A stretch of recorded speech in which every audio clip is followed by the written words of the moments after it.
हमारे बगल के रसड़ा के विधायक श्री उमा शंकर सिंह जी। निर्गुण का मतलब कि ओमे पास्ट परफेक्ट फ्यूचर तीनों का मिश्रण हो खेला और निर्गुण अंतरात्मा से गावल जाला। 4 लाइन का प्रमाण धीरे धीरे 2:30 बज गए 3 बज जाई। एक ब्रह्म वेला कहल जाला। आई ब्रह्म वेला के टाइम में ये धरती पर 4 गो घटना घटल। ओकर जिक्र हम अपने निर्गुणी भाव से करब। चारों युग की भी बात आपके मिल जाई, कुछ जानकारी भी मिल जाई और कुछ पारिवारिक बात भी हम आपके बताई।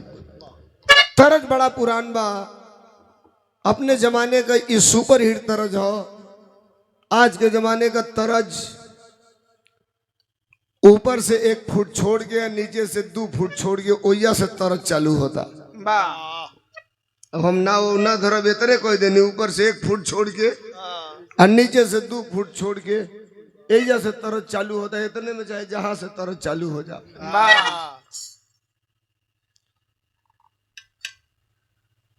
बिरैयन पर बड़ा आफत बा। बिरैया कुछ और ही का होता ना, सा हारमोनिया वाला में कुछ और ही का होता। बाद में पता चलता क्योंकि माफी मांगे को पड़ जाता।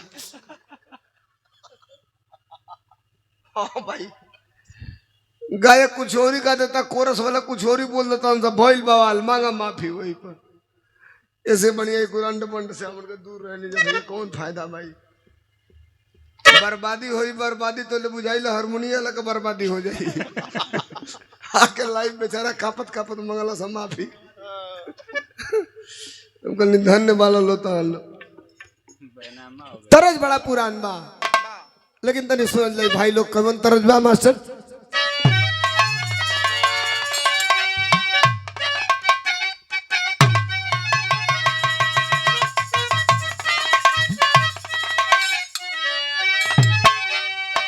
चालीस साल पहले और फिर 8 साल पहले, यानी बीच में जितना दूरी बा, ये दोनों तरज का 2 गो लाइन आप लोगों को बताई कैसे।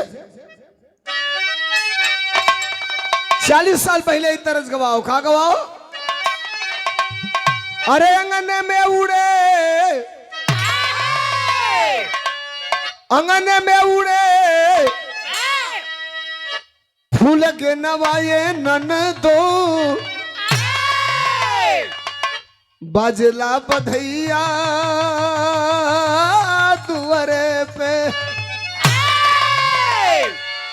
40 साल पहले का तरज है। कलाकार जब हीरा बुल्लू रामदेव शिवमूर्त ये लोगों का जमाना रहे, विश्वनाथ परशुराम का जमाना रहे, तो तनी से के नमक मिर्चा लगा के गाँव कहा गाँव गाँव के नदी भाऊजी आदू न। अरे नदी भाऊजिया दूना एक समौरिया दुनहुन कपियवा पर दसिया हो राम।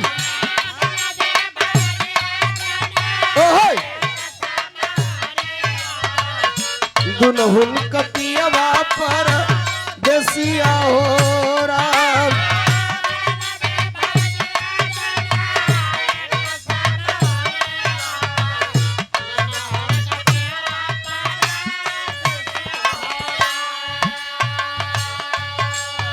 हम नहीं जानत कि गाना सुपर हिट भइल कि ना भइल। मेरे आंखों के सामने ये गीत लिखा गया, लिखा तारकेश्वर मिश्र राही ने। इसी भीमपुरा बरवा रत्ती पट्टी बलिया के रहने वाले और LTC cassette company 58 sector Noida में ये कंपनी थी। लिखा उसके लिए इन्होंने, लेकिन गा दिया गया दूसरे कैसेट कंपनी में। सुपर हिट हो गया। मदन राय गौले रहना कौन गीत। बिरहा कया गिया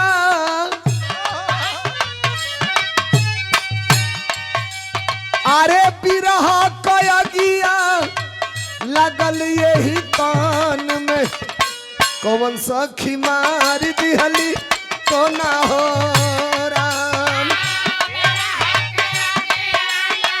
लागल यही कान में कवन सखी मार दिहली तो ना हो राम।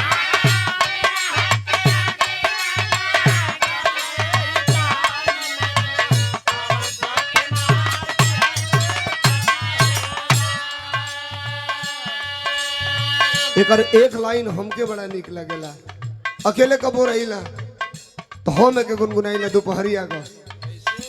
कंकड़ चुनी चुनी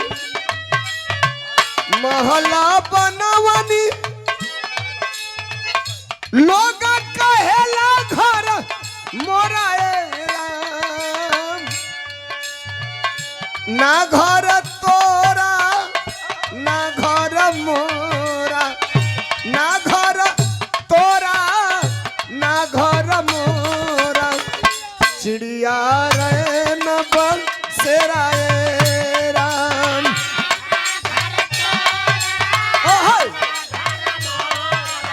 अरे चिड़िया रे न बसेरा ए राम।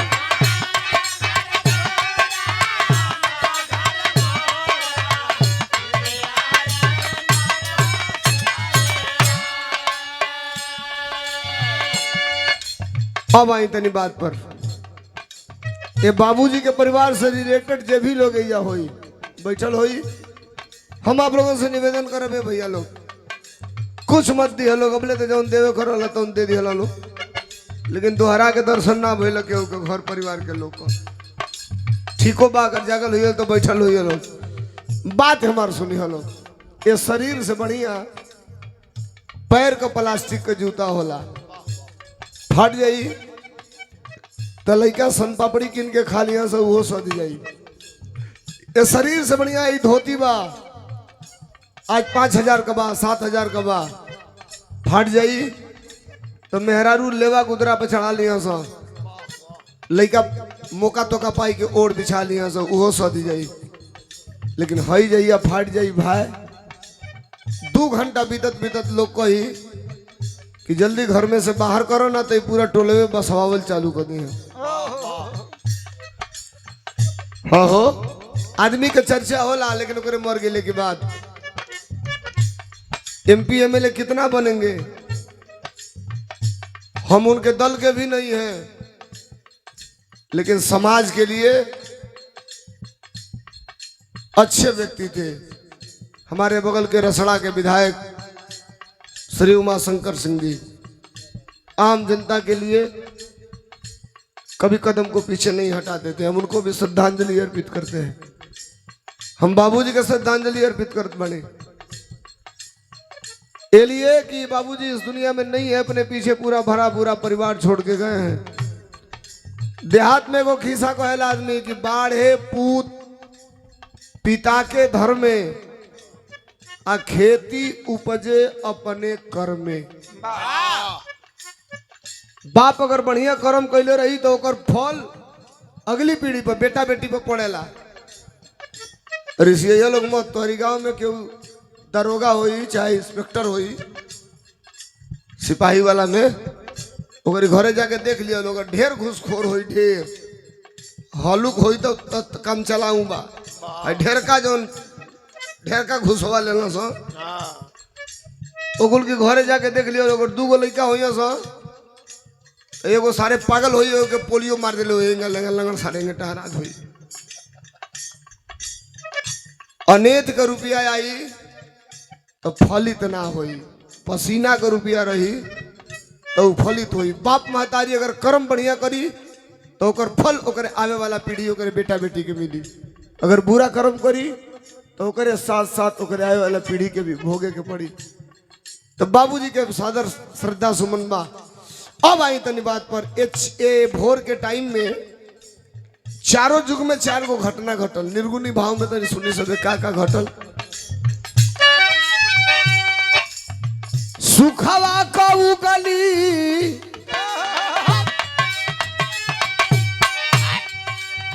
सुखवा का उगली किरनिया सबेरवा में, सुखवा का उगली किरनिया सबेरवा में, दुखवा में बीतल सारी रतिया हो राम।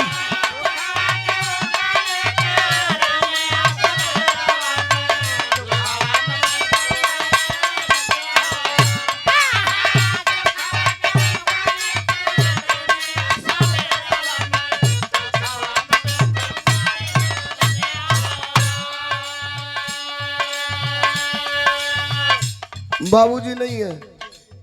घर परिवार के लोगों से निवेदन करूंगा, आज तो धर्मेंद्र सोलंकी और खुशी यादव का आपने विवाह करा दिया, हर साल विवाह तो कराएंगे नहीं, लेकिन याद रखिएगा पिताजी के पुण्यतिथि के दिन, इतना बड़ा परिवार है गुप्ता जी लोगों का, कुछ मत करिएगा। जिस दिन पुण्यतिथि होगी उस दिन पिताजी का एक फोटो रख करके और घर परिवार के लोग 4 गो अगरबत्ती अगर दिखा देंगे, फूल चढ़ा देंगे, तो पिताजी की आत्मा जहाँ कहीं भी रहेगी उसे शांति मिलेगी कि कम से कम हमारे परिवार के लोगों ने मुझे मेरे पुण्यतिथि पर याद तो किया, और यही पिताजी को सच्ची श्रद्धांजलि होगी। सुखवा का उगली किरनिया सवेरवा में दुखवा में बीतल सारी रतिया हो राम। पहला प्रमाण सतयुग से दे तनी तनी सुनिया लोग कैसे। सतयुग में भस्मा पवले शिव से वरदान हो,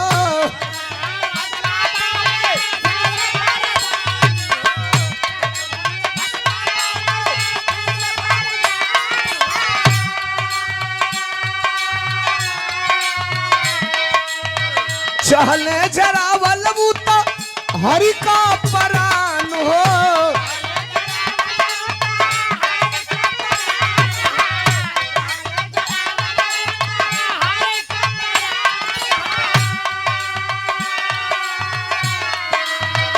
माया देखा के विष्णु, माया देखा के विष्णु जारे ले सबेरवे में, माया देखा के विष्णु जारे ले सबेरवे में, दुखवा में बीतल सारी रतिया हो राम।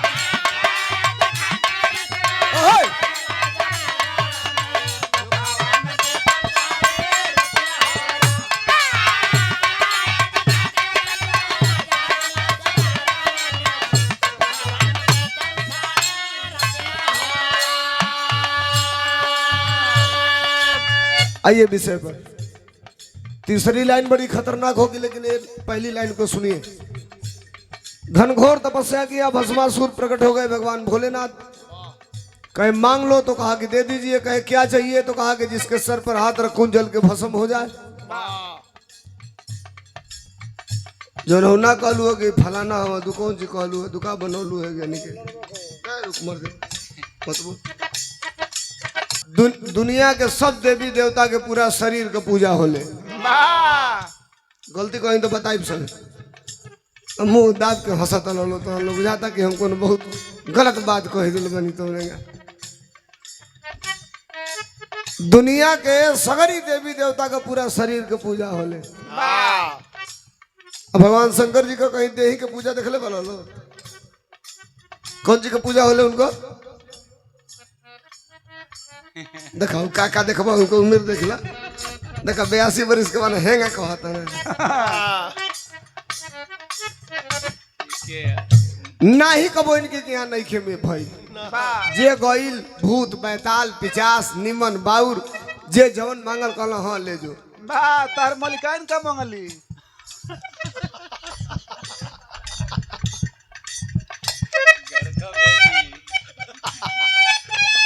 अब का बताई सारे हमारे दाव हमारे पर लहा दे तरफ से का गइल लाड़ दिन संगवे रला ना बुझला।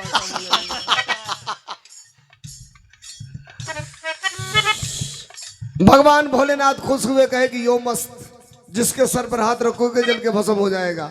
अब भाई देखो वो कौन, वो कहता था कहाँ के टराई करे जाएगी सही बा की गलत बा, तल्ला ही नहीं पर टराई कलो। अब तो जब ये देखला कि दादा इशारे देखता हम ही के जरा दे लगल, भागे उ लगल पुखियावे, भागत भागत इनका पा हिला गई, देवतन में खलबली मच गई। विष्णु को मोहिनी रूप बनाना पड़ा, नारी बन करके रास्ते में आके खड़ा हो गए। कहला रुका उनके मुआ देव तो हमके ले जाए के पड़ी। अब सुंदर मेहरारू देखलस, एहू को मन ऊपर नीचे होके लगल, तो कहलस तब तो कहली तो हम वहीं चले के तैयार बनी, उनके छोड़ा। तो कहलस तब चला, तो ये कहली कि मोहिनी रूप में विष्णु भगवान कहला कि हमार सैया जब खुश होला तो हमके गणथैया का नाच दिखावेला।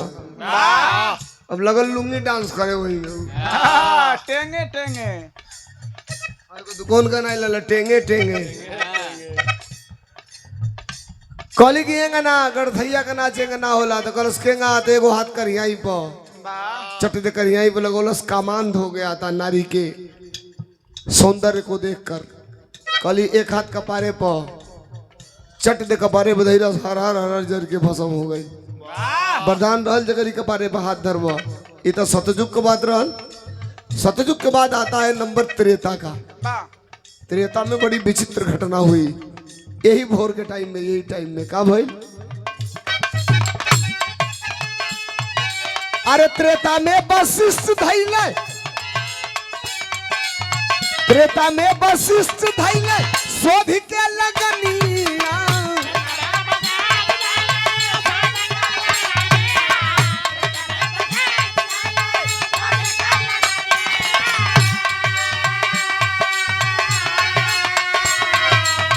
दशरथ मरन भैले दशरथ मरन भैले सिया का हरनिया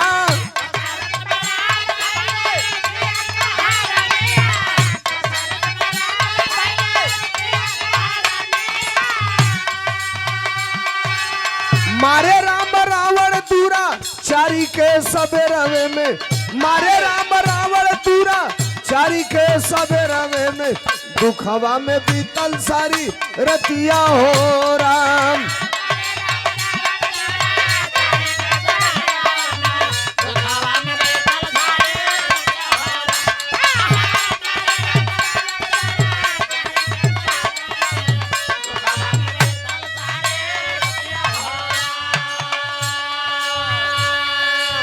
आ जाइए ऐसा संजोग सीता का हरण होता है। दशकंधर महान प्रकांड विद्वान रावण मारीच का सहारा बना करके और डिस्टर्ब करता है मर्यादा पुरुषोत्तम राम को सीता को हर के लेके जाता है। इधर राजा दशरथ के पुत्र की वियोग में मौत हो जाती है। सीता का हरण करने के बाद राम और रावण में युद्ध होता है। विभीषण के बताने के अनुसार रावण के नाभि कुंड में मर्यादा पुरुषोत्तम राम बाण मारते हैं। रावण इस दुनिया को छोड़कर अलविदा होना चाह रहा है। रावण मर रहा था। एक बात सुनिए, पते की बात मैं आपको बता रहा हूं। पिताजी के जितने भाई भतीजा पुत्र लोग होंगे सुनिएगा। रावण मर रहा था। मर्यादा पुरुषोत्तम राम ने लक्ष्मण से कहा कि जाओ, बहुत विद्वान है, उससे कुछ सीख लो। जब लक्ष्मण आए और कहे कि भैया ने भेजा है कुछ सीखने के लिए, तो रावण ने कहा जानते हो बहुत बड़ा चालाक तुम्हारा भाई है। तुम नहीं जानते हो कितना बड़ा चालाक तुम्हारा भाई है। लक्ष्मण कहे क्यों? और तो हमसे सीखने के लिए भेजा है, मैं क्या बताऊं तुमको? कहे कुछ भी बता दीजिए, ज्ञान की बात। रावण कहा कि कोई ज्ञान की बात नहीं बताऊंगा, एक पते की बात तुमको बता रहा हूं। कहे क्या? तो कहे तुमसे बड़ी सेना हमारे पास थी, तुमसे बड़ा राज्य हमारे पास था, तुमसे बड़ा बलशाली मैं था, तुमसे बड़ी शरीर हमारे पास थी, तुमसे ज्यादा हथियार हमारे पास था, लेकिन भालू बंदर लेकर के तुम लोग जीत गए, मैं हार गया। इसका कारण जानते हो? लक्ष्मण कहे क्या? तो कहा इसका सिर्फ एक ही कारण है। लक्ष्मण कहे क्या कारण है? तो कहा कि तुम्हारा भाई तुम्हारे साथ था और हमारा भाई हमारे खिलाफ था। एक ही कारण रहा कि तुम्हारा भाई तुम्हारे साथ रहा, हमारा भाई हमारे खिलाफ रहा। कहिए से देहात में कहावत चालू हो गई कि घर को भेदी लंका ढाए, इसलिए तुम जीत गए। नहीं तो तुम्हारे पास क्षमता कहां थी रावण से जीतने के लिए? मैं स्वर्ग में सीढ़ी लगवाने वाला था, मेरी अंतिम इच्छा भी पूरी नहीं हो पाएगी। यही सवेर के टाइम में मर्यादा पुरुषोत्तम राम ने बाण मारा, रावण इस दुनिया को छोड़ के अलविदा हो गया। दुनिया में उससे बड़ा विद्वान कोई पंडित नहीं था। हम भारत में राम की पूजा करते हैं, श्रीलंका में रावण की पूजा होती है। सतयुग त्रेता, एक बाद आ गई द्वापर। द्वापर में इस सवेर के टाइम में कहा भाई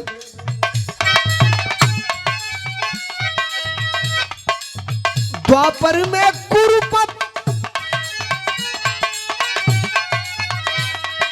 अरे द्वापर में कुरुपत किया छल भारी,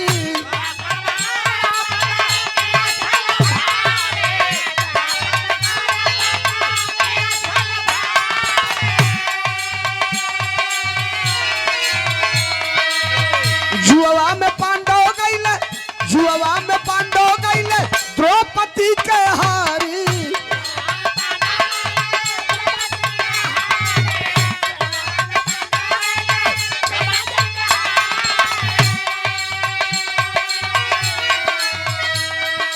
अरे चिड़िया बढ़ावेलन मुरारी जी सबेरवे में, चिड़िया बढ़ावेलन मुरारी जी सबेरवे में, दुखवा में बीतल सारी रतिया हो राम।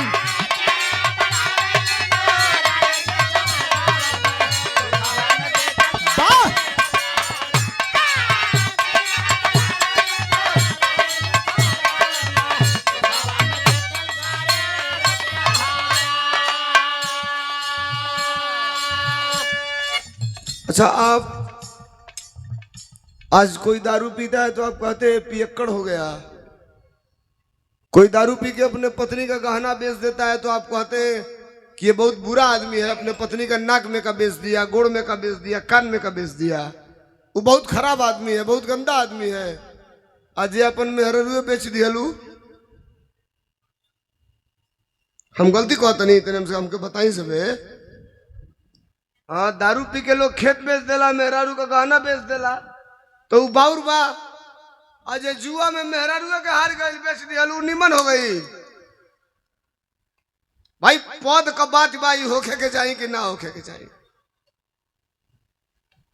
गहना बेच दिया खराब बा, आज मेहरारू के बेच दिया निमन बा। एगो मर्द अपनी मेहरारू से करस कि जानतलू ना, राजा दशरथ के 3 गो रानी रहली सा। रोजो कहे, एक दिन कहलस कि जानतलू राजा दशरथ के 3 गो रानी रहली सा। मौगी बूझ ना पावे, तो तीसरा दिन कहला कि जानतलू राजा दशरथ के 3 गो रानी रहली सा। बैठौलस, पानी दियलस, एक पीड़िया भेली दियलस, खा लिया ना, तो कहलस कि जानत नहीं द्रौपदी के 5 गो मर्द रहलस। जो करस कि द्रौपदी के 5 गो मरत रहलस, तो करस आ तू पागल हो के दिमाग पर ले लेलू। अरे मैं मजाक करत रहनी है, कोनो सीरियस थोड़े कहत रहनी। बुझ गेल कि लोटा खाले पड़ गेल हमारा। कबो कबो बात बिगड़ जाले। चिड़िया बढ़ावेलन मुरारी जी सवेरवे में, पासा खेल खिलाकर जुआ में हार दिए। 5 पांडव अपनी पत्नी को द्रौपदी को बिठाता है जंघे पर वो नीच कमीना और खींचना साड़ी प्रारंभ करता है। एक अबला असहाय होकर के बचाओ बचाओ की आवाज लगाती है। भगवान श्री कृष्ण अदृश्य होकर के साड़ी बढ़ाते हैं, और जब साड़ी बढ़ाते हैं भगवान श्री कृष्ण अदृश्य होकर के, तो पते नहीं चल रहा था कि साड़ी बीच नारी है, कि नारी बीच साड़ी है, कि साड़ी ही किनारी है। हार गए वस्त्र खींचते खींचते, लेकिन वो तो अदृश्य थे, वस्त्रों का भंडार था वहां पर। सतयुग, त्रेता, द्वापर, कलयुग, ये टिपिकल बात। यही भोर के टाइम में कलयुग में एक बड़ी घटना घटी जो इतिहास बन गया। जब तक धरती रहेगी तब तक वो घटना का जिक्र होगा। जानते हैं क्या मास्टर?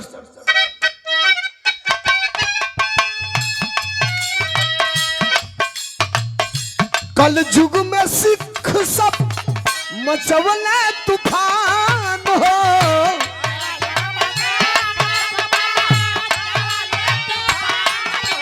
जिया जिया।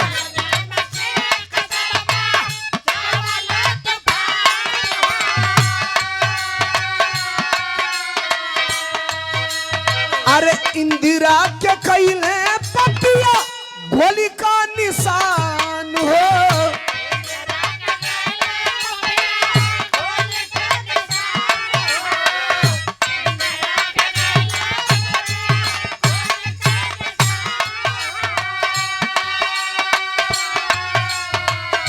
मारे ले बेअंत सतावंत सवेरवे में, मारे ले बेअंत सतावंत सवेरवे में, दुखवा में बीतल सारी रतिया हो राम।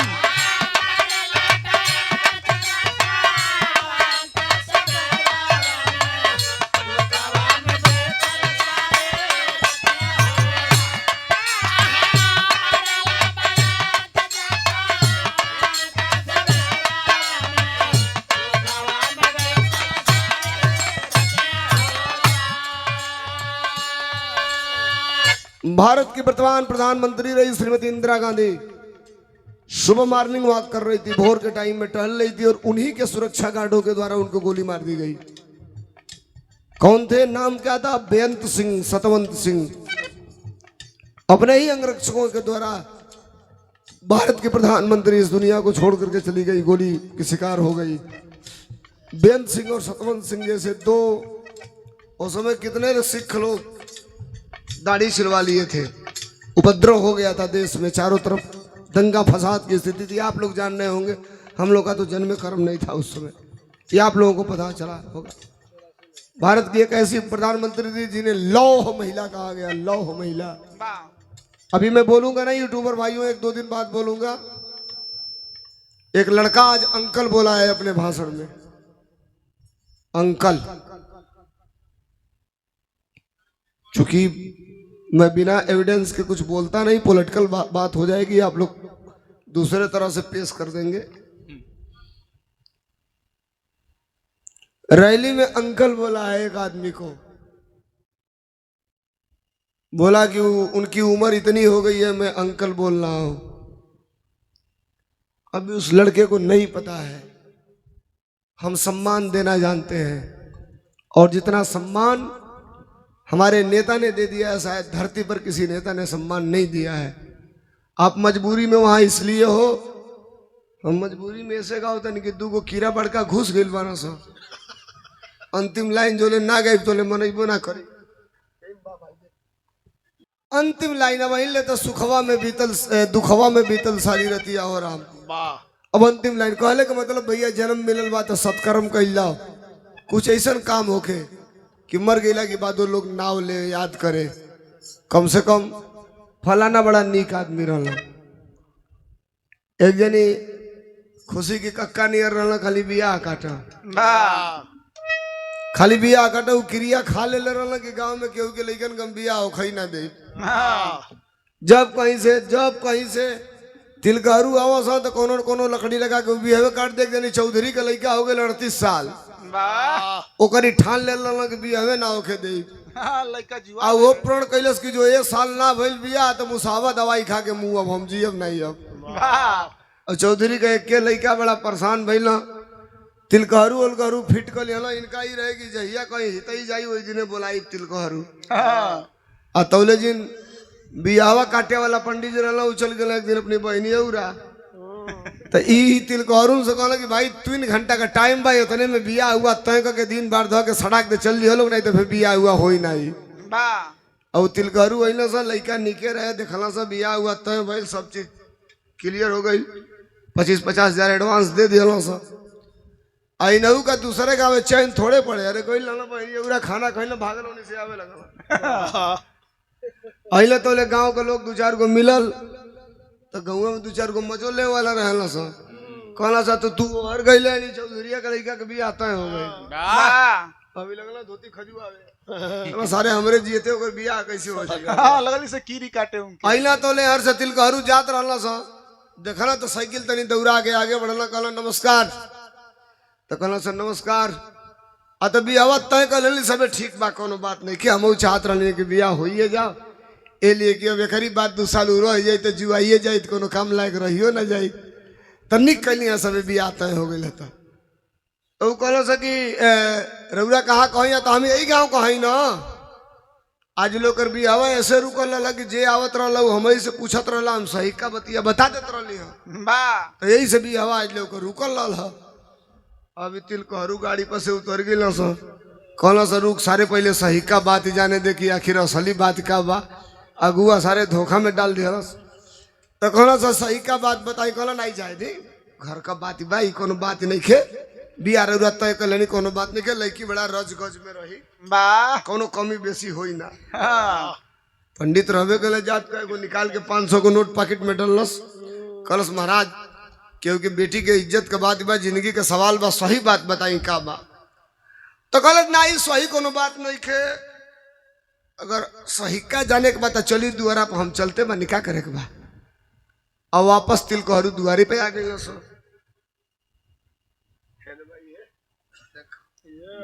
जब तिलकहरू दुआरे पे अइल सो तब तो चौधरी का देख के रोमा खड़ा हो गया, कहना दादा ही लौट के आयल वहां से पिछवा वो आओ तो सारे कहीं कुछ गड़बड़ाई तो नहीं हो। वाह आ लड़का देखते लगल भोकार छोड़ के रोवे की आवत आऊ। अब आज भी सलपास किन के मुँह अब हम देखा कहूँगा बिया कटे के ना चाहे। वाह अब पहले में बेरिया तो लालमोहन खियोले रहा जो बचल ले वो ले के धो दिल कहला का बात बा काहे लौटे लिया सब अतना ही तनी रास्ते में बिलार रास्ता काट दिल तो सोचल जाए घंटा और पाहुन की रुक के जाइल ले। आ इनका देखा पंडित जी का होते दुआरी पे कहता का हो चौधरी अनिल अरे ठीक बा ना ठीक है चाहे बिहवा अनिल तय का दिला ना ठीक बा ना तो कहला हाँ हाँ ठीक बा तो कहो चौधरी कहो तो बेमरिया ठीक हो गई लेकर पहले वाली ला अब तिल करू कौन सारी तोरी कौन बीमारी अरे पहले के पता लगा। अब चौधरी का कहो चौधरी कहता हाँ हाँ काका वो तो दवाई भाई पर ये ठीक हो गई अब दवाई वाई नहीं खेचल फिट बा। अब तिलकरू चल देना से लेकिन काहे के जा सो गाँव की गोइने जाके रुकल लाना सब पता लगावत इनका घर पंडित जी के कहना सा फिर 1000 निकाल के दिया सा कहना सा कुछ मत रूरा बताई खाली बीमारिया बता दे कि कौन बीमारिया रहा लड़का के बाकी कुछ मत बताई खाली बीमारी बता दे। तो कहला ये महाराज करो गंभीर बीमारी नहीं खे हल्का है बीमारी बा तो ठीक हो जाला करो बढ़न बाज नहीं के। तो कहला सनाई बीमारिया बताई कहला कोनो बढ़न बीमारी नहीं के लइकवा तनी आगी पानी से डेराला कबो कबो मिर्गी आवेला कहला सब 45,000 डांड जाई हमने के जवानी में अपन बेटी रानी ना करावे जाइले वो सारे मिर्गी आई कहियो आगे में बूढ़ के मर जाई जर के मर जाई का फायदा बा भाग गला से तिल कहरू। तो गांव में कुछ ऐसनो लोग होला गांव का लोग जो है लगी कहिया मरी हाँ कि लइकन के बियाह होई आ कुछ ऐसा लोग होला कि उनके मर गईले लोग दुखी होला। तो बाबूजी बड़ा अच्छा आदमी रहलन सत्कर्म कैले रहलन लोगन के सुख दुख में रहलन। बाबूजी जहाँ कहीं भी हो इनके आत्मा को शांति मिले और परिवार के लोगन के बढ़ंती चालू हो।